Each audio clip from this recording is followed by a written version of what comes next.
नमस्कार दोस्तों, स्वागत है आपका हमारे चैनल वार्तालाप पर। आज हम बात करेंगे एक ऐसे महान व्यक्ति की जिन्होंने शिक्षा और नेतृत्व में अद्वितीय योगदान दिया। जी हाँ, हम बात कर रहे हैं डॉक्टर सर्वपल्ली राधाकृष्णन की। तो चलिए शुरू करते हैं। डॉक्टर सर्वपल्ली राधाकृष्णन का जन्म 1888 में तिरुतानी में हुआ था। उनके पिता सर्वपल्ली वीरास्वामी एक स्थानीय जमींदार के अधीनस्थ राजस्व अधिकारी थे और माता का नाम सितम्मा था। उनके जीवन की शुरुआत साधारण परिस्थितियों में हुई, लेकिन उनके विचार और कार्य हमेशा से ही असाधारण थे। राधाकृष्णन ने अपनी प्रारंभिक शिक्षा तिरुतानी के केवी हाई स्कूल में प्राप्त की। इसके बाद इन्होंने तिरुपति के इवेंजेलिकल लूथरन मिशन स्कूल और सरकारी उच्च माध्यमिक स्कूल में शिक्षा ग्रहण करी। उन्होंने वुरहेस कॉलेज से उच्च शिक्षा प्राप्त की और फिर मद्रास क्रिश्चियन कॉलेज में स्नातक और स्नातकोत्तर की डिग्री हासिल की।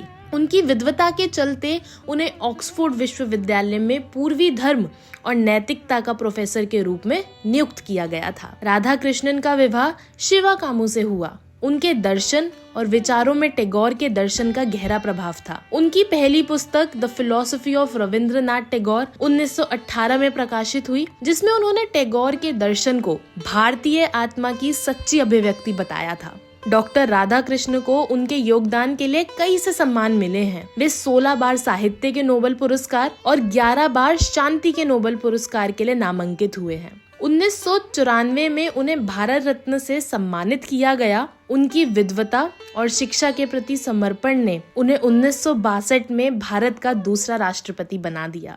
जब उनके छात्रों ने उनका जन्मदिन मनाने का प्रस्ताव रखा तो उन्होंने बड़ी ही साधारणता से कहा, मेरे जन्मदिन को मनाने के बजाय ये मेरा सौभाग्य होगा यदि 5 सितंबर को शिक्षक दिवस के रूप में मनाया जाए। इस तरह उनका जन्मदिन अब पूरे भारत में शिक्षक दिवस के रूप में मनाया जाता है। उन्होंने हमेशा कहा है कि सच्चे शिक्षक वे हैं जो हमें अपने लिए सोचने में मदद करते हैं। राधाकृष्णन के कई प्रसिद्ध उद्धरण हैं, जैसे कि जब हम सोचते हैं कि हम जानते हैं तो हम सीखना बंद कर देते हैं। एक और ऐसा ही उनका प्रसिद्ध उद्धरण है जो है, सच्चा धर्म एक क्रांतिकारी शक्ति है। एक और सुनिए, पुस्तकें वे साधन हैं जिनसे हम संस्कृतियों के बीच पुल बनाते हैं। 1975 में उनका हृदय विफलता के कारण निधन हो गया, लेकिन उनके विचार और आदर्श आज भी हमें प्रेरित करते हैं। दोस्तों, डॉक्टर सर्वपल्ली राधाकृष्णन की ये कहानी हमें बताती है कि शिक्षा और ज्ञान का महत्व कितना गहरा है। अगर आपको ये वीडियो पसंद आया तो लाइक और शेयर करना ना भूलें और हमारे चैनल वार्तालाप को सब्सक्राइब करें, ताकि हम इसी तरह की और प्रेरणादायक कहानियां आपके लिए लाते रहें।